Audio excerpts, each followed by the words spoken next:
Hi, my name is Ana Gonzalez, and in this presentation, I will explain the impact on biopsychosocial development and the ability to play. To help me develop these concepts, I will be using as an example children living in a context of poverty in my home country of Venezuela. In this presentation, I will be developing the concept of trauma, poverty, and the biopsychosocial model. I will use ecological theories to gain a better understanding of these.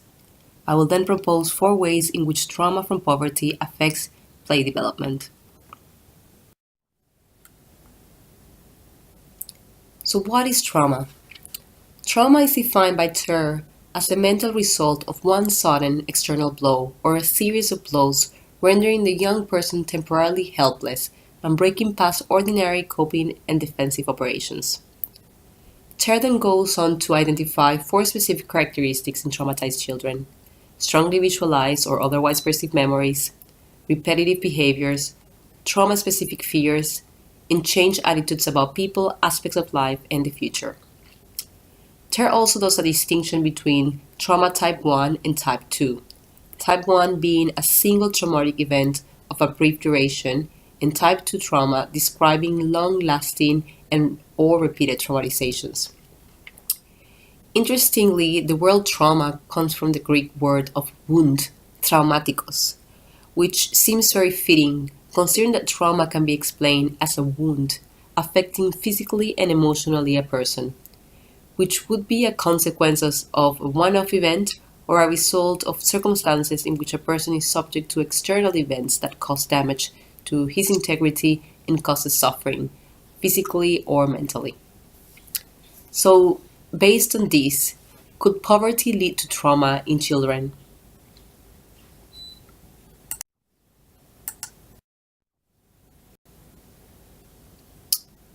Poverty as trauma. There are many ways to define and determine poverty. The World Bank has, for example, defined it in income terms, where living in poverty means living on less than 1.90 cents a day. For the purpose of this presentation, it is more fitting to use a more holistic definition, such as the one offered by World Vision, where poverty is defined as the severe lack of certain possessions, which significantly reduces the quality of a person's life. People living in poverty struggle to meet basic needs, including having limited access to food, clothing, healthcare, education, shelter, and safety. People affected by poverty may also lack social, economic, political, or material income and resources. Another really good definition that is very relevant for the purpose of understanding the wide impact of poverty is the one proposed by the National Scientific Council on the Developing Child, which defines poverty as overcrowding, noise, substandard housing, separation from parents, exposure to violence, and family turmoil. So poverty can represent a livelihood under conditions of persistent adversity, which with poor capacity to meet one's basic needs.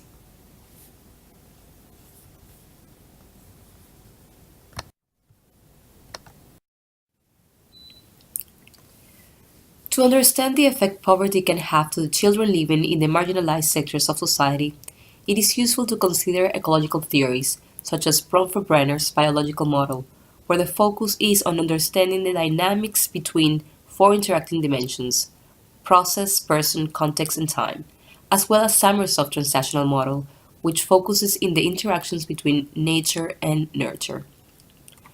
Observing the way that poverty can cause trauma in children and affect their development from an ecological theory framework would require us to look closely at the following: the child himself and what he sees, hears, and experiences on a day-to-day basis, the child's caregivers, and the impact and stress that living in poverty also represents for them, how living in poverty affects their parenting, their beliefs, and their habits, how poverty affects their work status, work hours, routine, and the ability to provide a safe environment, how a context of poverty affects their role in society, their perception of self-worth, and community interactions. These are just a few examples of the many variables operating at the 4 nested and interacting systems proposed by Bronfenbrenners: the microsystem, mesosystem, exosystem, and macrosystem. We then have to observe how these factors or contexts also disrupt the effective proximal processes, which are the daily interactions between the child and his environment, and that have been described as engines of development. It is also relevant to keep in mind Summersoft's transactional model, which reminds us that these interactions or proximal processes are dynamic and mutually influence each other. Having this framework allows us to really appreciate the complexity and multidimensional nature of poverty and the multiple ways in which it affects the people living within it. Now we have set up a framework to observe poverty. Let's have a look at the current conditions of poverty that are present in Venezuela. Venezuela is located in South America and it's bordering Colombia and Brazil. It has a population of around 31.5 million people and it's about twice the size of California. Venezuela has one of the biggest oil reserves in the world and used to be one of the richest countries in the region. It's possible that many of you may have heard reports in the news about the profound crisis that has been affecting the country in the last years. This is an economic, political, and social crisis. I won't go into detail about the roots of the problem as it is quite complex, but the main thing to highlight is that there has been a collapse of the economy that has led to a humanitarian crisis. The latest reports from the United Nations indicate that the economy has contracted by more than 40% and that the collapse of the economy has been accompanied by a rapid increase in unemployment, shortages of food and medical supplies, and rising violence.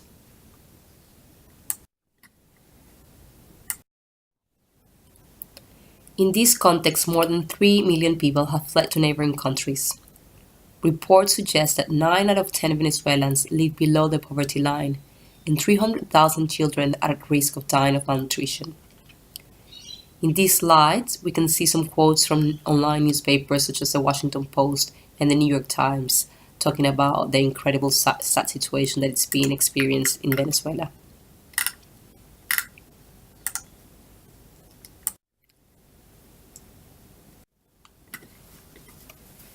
If we go back to consider Bronfenbrenner's bioecological model, we can identify as a microsystem representing all those unmet needs in terms of food, water, housing, and parents that will be extremely stressed and undernourished themselves.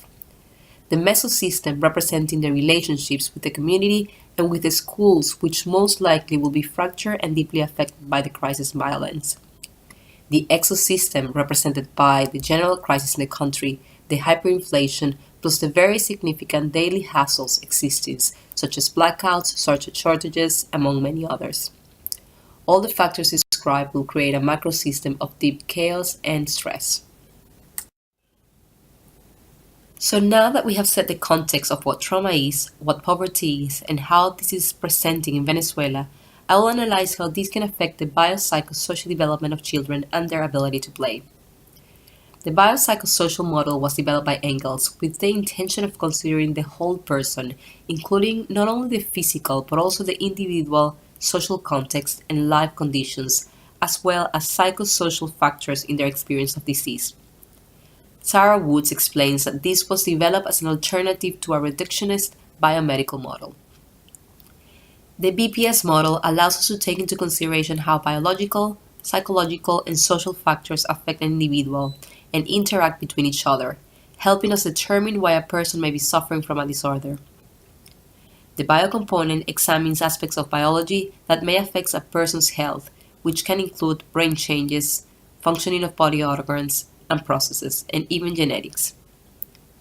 The social component examines social factors that may influence the health of an individual. These can include interactions with others, culture, socioeconomic status, etc. Finally, the psychocomponent examines psychological components, like thoughts and behaviors.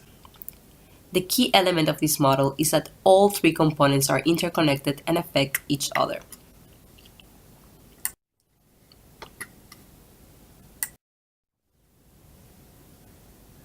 So how does trauma caused by living in poverty affects the biopsychosocial development of a child?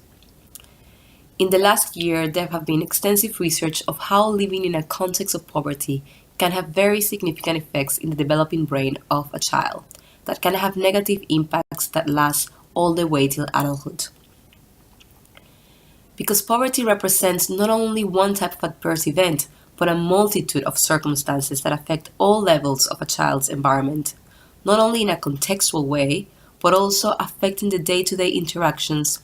It means that a child will be negatively impacted physically, emotionally, and psychologically. One of the most significant effects that poverty has in a child's development and their ability to play is by affecting the brain architecture and therefore their present and their future potential.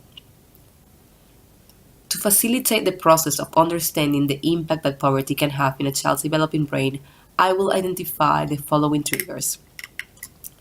Poverty identified as a strong reinforcing factor in the accumulation of adverse childhood experiences, ACEs. Effect of poor physical environment and poor access to meet their basic needs. The effect of poverty in attachment relationships. Toxic stress in poverty and how it affects a child's development.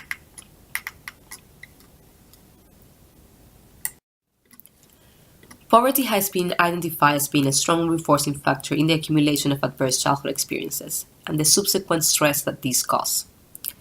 ACEs are defined as adverse childhood experiences that harm children's developing brain and lead to change in how they respond to stress, damaging their immune system so profoundly that the effects show up decades later. There are 10 ACEs which can be observed in this slide and have been subdivided in three categories: abuse, neglect, and household dysfunction. There is, however, a movement towards expanding them to include things like racism, gender discrimination, and even poverty.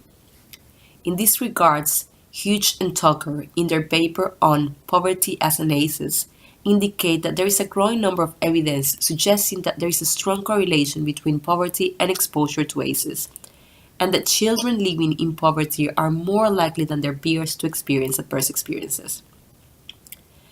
The research proposes that a variety of childhood adversities have a root cause in poor financial circumstances, making it possible that in many cases, poverty in itself can be the very first adversity that many children experience.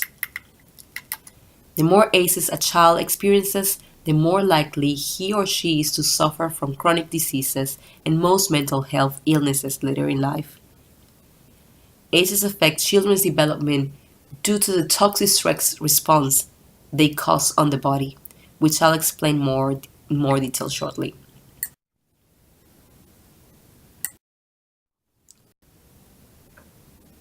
The effect of poor physical environment and poor ability to meet their physical needs.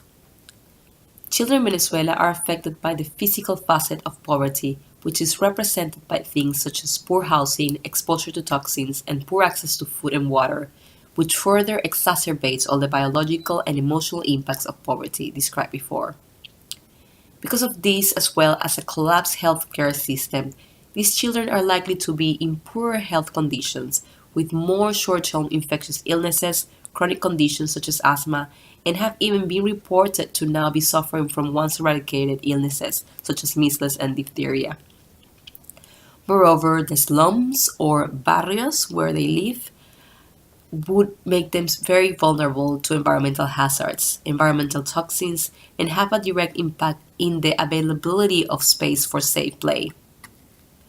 Research has linked negative home environment during the first 1,000 days with a host of developmental issues, including but not limited to inferior language development, behavioral problems, insufficient school readiness, aggression, anxiety and depression, and impaired cognitive development.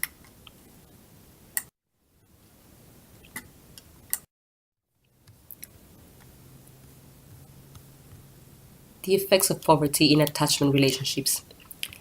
As we know, the capacity for caregivers to provide significant serve and return interactions to children from the moment they're born are key to providing them with an optimum environment for development.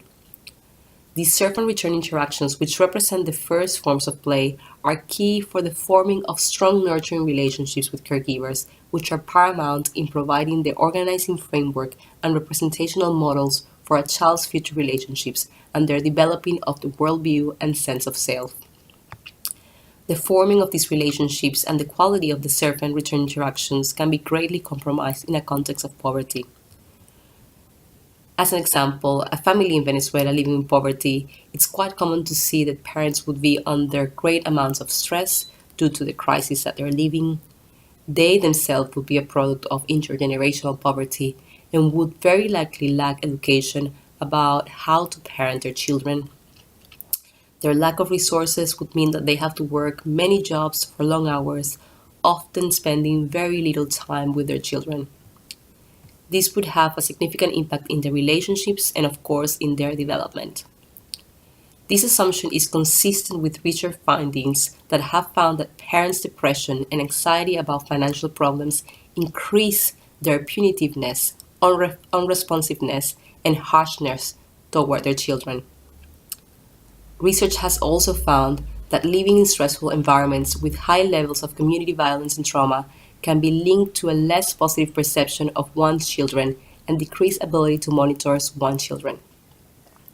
So, in the environment described, children would likely not feel emotionally safe and secure, and in many cases, caregivers wouldn't represent a secure base from which they can explore, learn, and develop, while also providing a safe haven for help them cope with external threats.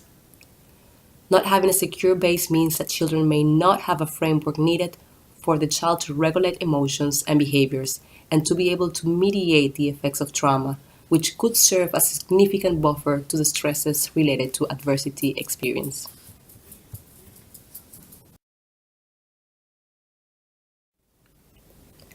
Toxic stress in poverty and how it affects the brain. The children of Venezuela's poor sectors of society are experiencing the chronic stresses of living with scarcity, hunger, chaos, and often violence. This accumulated burden of hardship can have an accumulative toll on children's physical and mental health and is known as toxic stress response.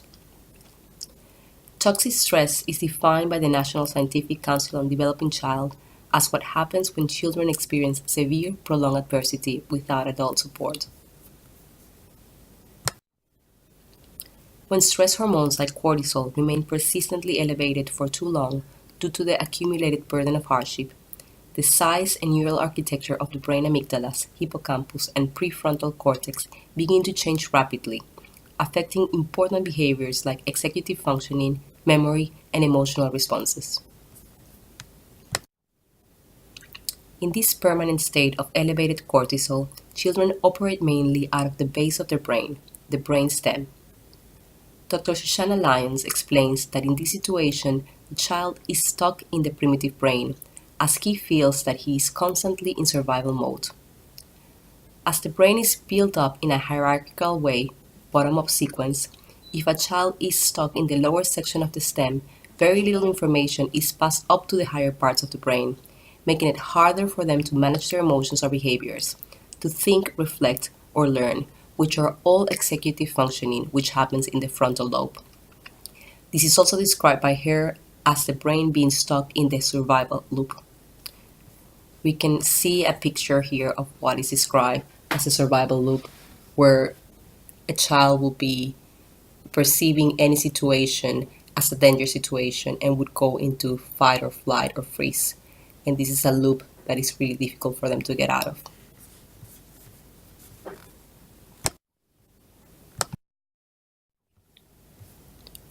Furthermore, when these changes happen during early sensitive periods of brain development, it is referred to as developmental trauma, which is likely to have an impact on the child's neurological, social, emotional, sensorial, physiological, moral, and cognitive developmental trajectory. When this happens, the regions in the brain involved in fear, anxiety, and impulsive responses may overproduce neural connections, while those regions dedicated to reasoning, planning, and behavioral control may produce fewer neural connections. We can see in the image in the slide the changes in neural connections in a normal environment versus a toxic stress environment in the brain. Lastly, something that I found quite interesting is that the latest research in epigenetic, which explores how environment and genes interact, shows that toxic stress can turn some specific genes on and off at particular times, which means that toxic stress is potentially affecting the expressions of genes necessary for healthy neural connections and genes that regulate the stress responses across the life course.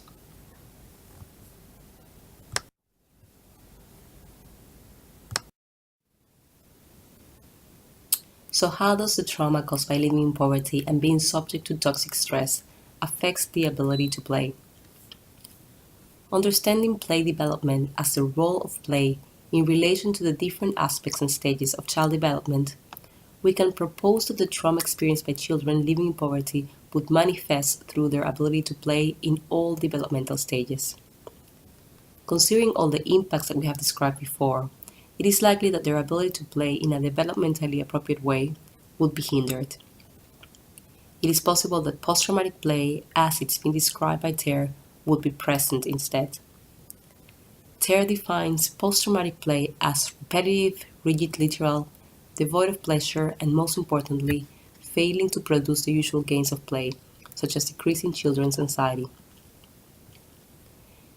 Children traumatized from experiences in poverty may manifest deficits in interpersonal, cognitive, and emotional processes, which could be addressed with therapeutic play interventions. This could possibly help children play out their feelings of tension, frustration, and fear, presenting a change agent. It would be especially relevant for an integrative ecosystem play therapy approach to be taken, as it would mean that the entire child's ecosystem would be considered, which is consistent with the multidimensional effect that poverty-related trauma has caused in the child.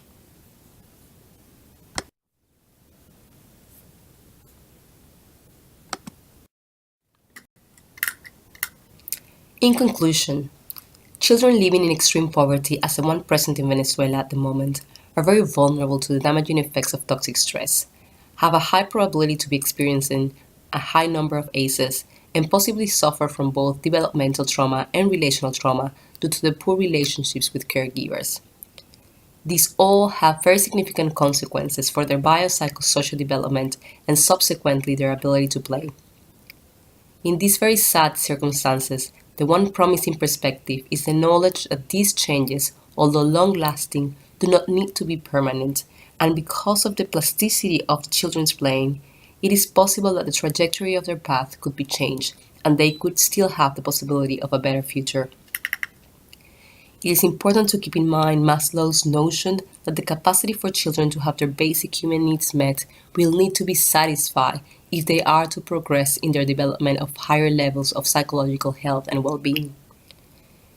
This highlights that no intervention will be sufficiently effective so long as these children are still suffering from hunger and disease.